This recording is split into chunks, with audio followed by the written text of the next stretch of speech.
अस्सलाम वालेकुम students. Chapter number 13 हमने स्टार्ट किया था कल, जिसमें हमने फ़ंक्शंस के बारे में पढ़ा था कि आपके फ़ंक्शंस क्या होते हैं। उसके बाद हमने फ़ंक्शंस के कुछ एडवांटेजेस पढ़े थे, फिर हमने टाइप्स ऑफ फ़ंक्शंस पढ़ी थी जिसमें आपके बिल्ट इन फ़ंक्शंस आते हैं और यूज़र डिफाइंड फ़ंक्शंस आते हैं। आज का हमारा नेक्स्ट टॉपिक है जी writing functions in C language में फ़ंक्शंस को लिखा कैसे जाता है। अगर आप थोड़ा सा पिछला रिकॉल करें, हमने चैप्टर नंबर 8 में जो पढ़ा था कि आपके प्रोग्राम्स या सी में बेसिकली लिखा कैसे जाता है, बेसिक स्ट्रक्चर अगर हम रिकॉल करें तो सी में आपके सबसे पहले बेसिकली हेडर फाइल आती है, उसके बाद आपका मेन फंक्शन आता है, फिर आपकी बॉडी ऑफ मेन फंक्शन आता है जिसको आप कर्ली ब्रेसेस से रिप्रेजेंट करते हैं, और उसमें आपकी एग्जीक्यूटेबल स्टेटमेंट्स आती हैं। इसी में ही थोड़ी सी चेंजेस करके सेम सिंटैक्स है।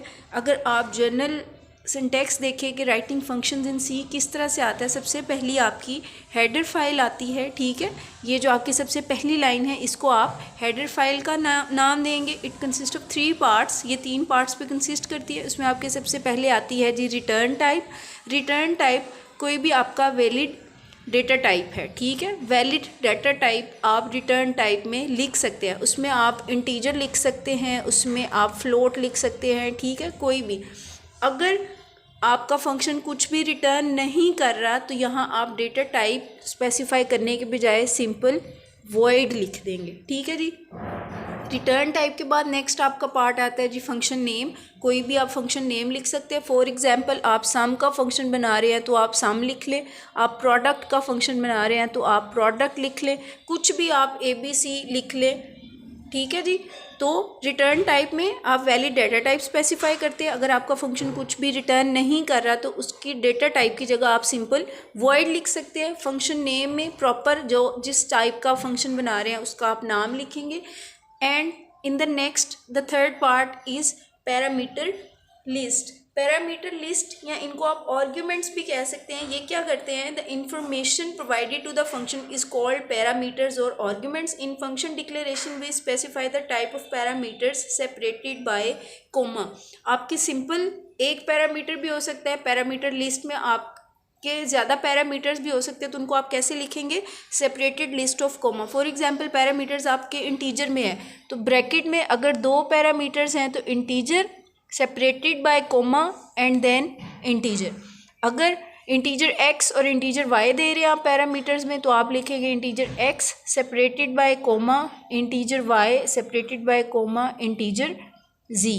तो आप parameter information provided to the function is called parameters or arguments।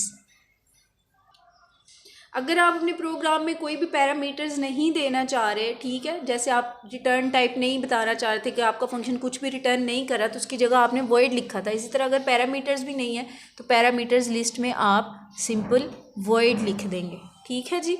अच्छा, उसके बाद आपका आ जाता है जी बॉडी। बॉडी को आप कर्ली ब्रेसेस से शो कराते हैं, ठीक है, इसको फंक्शन बॉडी का नाम देते हैं। ये जो आप कर्ली ब्रेसेस लगाते हैं इसको आप बॉडी का नाम देते हैं।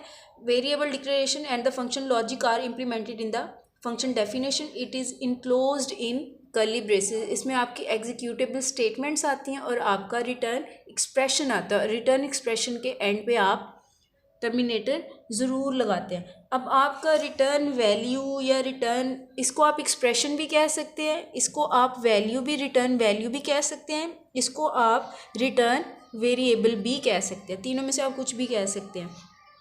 The return statement in the function body is used to specify the value represented return by a function. It is the last statement in the function body. ये आपकी लास्ट स्टेटमेंट होती है बॉडी के function में। General form मैंने आपको बता दी है। आगे वो कह रहा है execution of the function body stops when the return statement is executed. If the type of function is void then there is no need of return statement. अगर आपका रिटर्न टाइप जो है वो वॉइड है तो आपको यहाँ रिटर्न एक्सप्रेशन देने की ज़रूरत नहीं है। ये बेसिकली आपका जनरल आता है राइटिंग फंक्शन इन सी के सी में आपके फंक्शंस किस तरह से लिखे जाते हैं, बकाया हम कल पढ़ेंगे।